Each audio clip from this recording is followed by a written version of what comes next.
Brought to you by NBC bearing, भारताची पहिली bearing उत्पादक।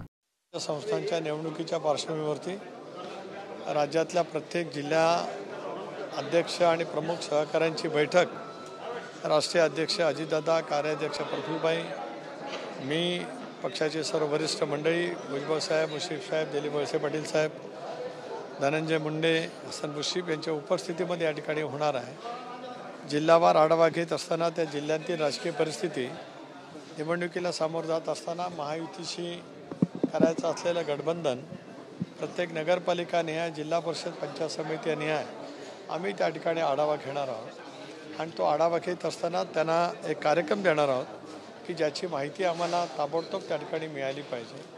त्याचबरोबर ती नगर परिषदेच्या निवडणुका कदाचित केव्हाही घोषित होऊ शकतात, जी माहिती मिळते त्याप्रमाणे पहिल्यांदा नगर परिषदेच्या निवडणुका अपेक्षित आहेत। तर त्या दृष्टिकोनातून सुद्धा आम्ही तयारी सुरू ठेवलेली आहे आणि अपेक्षित आहे की येत्या शुक्रवारी आमची राज्यातल्या मुंबईसह बैठक संपेल आणि मग सोमवारपासून आम्ही आमच्या निवडणूक घोषित झाली तर मग उमेदवार निवडीची प्रक्रिया आणि महायुतीच्या मित्र पक्षांची निवडणूक सोबत लढवण्याच्या दृष्टिकोनातून वाटचाल, अशा पद्धतीने आम्ही त्या ठिकाणी कार्यक्रम ठरवलेला आहे। सलग 5 दिवस बैठका होत आहेत, एकंदर युती कोणावर आहे? आता रायगड जिल्ह्याचा विचार केला तर तुम्ही ठाकरेंसोबत युती तिथं झालेली आहे। नाही, आपण चुकीचं म्हणू नका, तुम्ही बिलकुल माझ्या तोंडात काय घालू नका। मी प्रदेशाध्यक्ष आहे, ठाकरेंबरोबर युती झाल्याचं कुठेही राष्ट्रवादीने म्हटलेलं नाही। आपल्याला विनंती आहे की आपण चुकीच्या माहितीच्या आधारे किमान वाहिन्यांच्या वरती तशापैच्या बातम्या चालू नये। मला विचारावं, मी प्रदेशाध्यक्ष आहे, मी काल खुलासा केला की दिवाळीच्या निमित्ताने सगळे एकत्रित जमतात, त्यामुळे काय कोणाची युती तिथे झालेली नाही। आम्ही महायुती म्हणून निवडणुकीला सामोरं जाण्याच्या दृष्टीकोनातून त्या ठिकाणी प्रयत्नशील आहोत। ज्या ठिकाणी महायुतीच्या घटक पक्षाच्या मध्ये युती होणार नाही त्या बाबतीमध्ये राज्य पातळीवरती मुख्यमंत्री देवेंद्रजी, अजितदादा, एकनाथराव बसून त्या संदर्भातला निर्णय करतील। राष्ट्रवादीला सन्मानपूर्वक जागा किंवा सन्मानपूर्वक वागणूक महायुतीमध्ये मिळेल असं तुम्हाला वाटतं का? कारण की शिवसेनेने यापूर्वीच भाजपकडनं जी वागणूक मिळते त्याच्यावरती नाराजी व्यक्त केली। शिवसेनेने भारतीय जनता पक्षाबद्दलची काय भावना व्यक्त केली मला माहीत नाही आणि मी त्याच्यावरती भाष्य करणार नाही। पण राष्ट्रवादी काँग्रेस पक्ष भारतीय जनता पक्षाचा एक घटकपक्ष म्हणून NDAमध्ये सहभागी झाल्यापासून, राज्यामध्ये महायुतीमध्ये सहभागी झाल्यापासून आम्हाला सन्मानपूर्वक वागणूक भारतीय जनता पक्षाच्या शीर्षस्थ नेतृत्वाकडून नेहमीच मिळत गेली।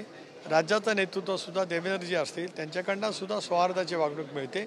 काही वेळेला काही प्रश्नाच्या बाबतीमध्ये मतमतांतर असतात, पण सामंजस्याने बसून आम्ही त्याच्यावरचा मार्ग त्या ठिकाणी काढत असतो आणि ती भूमिका घेतच आम्हाला पुढच्या कालावधीमध्ये राज्यामध्ये आणि देशामध्ये वाटचाल करायची आहे। ऑलिम्पिक असोसिएशनच्या अध्यक्षपदावर अजित पवारांची निवड झाली, कशा पद्धतीने तुम्ही देखील बैठका घेतल्या होत्या, कशा पद्धतीची ही निवड होती राष्ट्रवादीसाठी आणि आता अध्यक्षपदावर 2 वर्षांसाठीचा कालावधी अजित पवारांना मिळाला? दादा चौथ्यांदा ऑलिम्पिक असोसिएशनचे अध्यक्ष झाले, त्याच्याबद्दल मी त्यांचं एक खेळाडू, एक क्रीडाप्रेमी नागरिक म्हणून त्यांचं अभिनंदन करतो।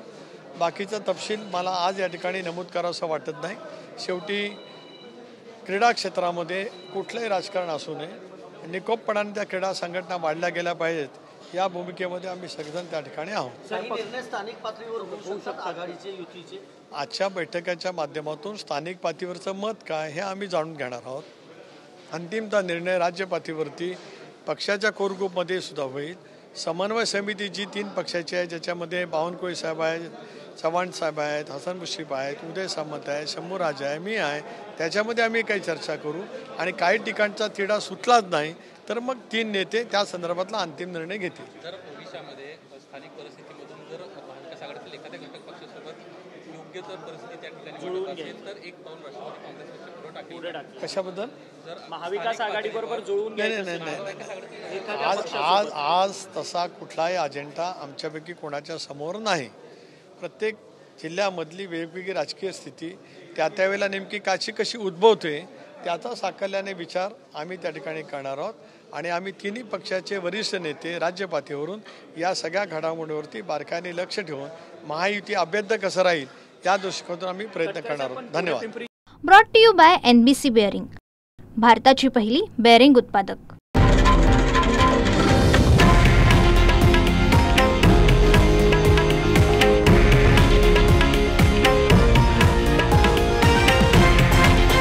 हे आहे देशातील नंबर 1 न्यूज नेटवर्क आणि आपण पाहत आहात TV9 मराठी, एकमेव.